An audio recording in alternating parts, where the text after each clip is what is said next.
Maruško, dáš si chlebíček? Nedáš si jo. Máš ráda chleba, je dobrý, víš? A co si dáš?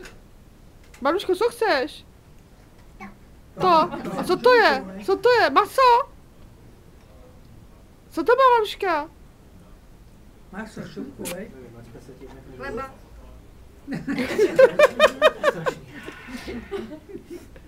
A co to papáš?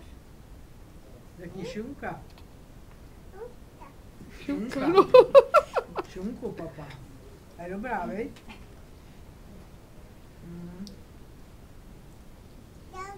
Dobrá. Ale chlebíček je taky dobrý, že jo?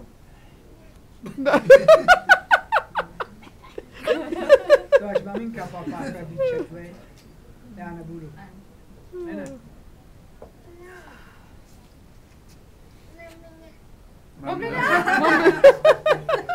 Děkuju. Mama si dá chleba, je výborný. Mama už popala. Tak trošku.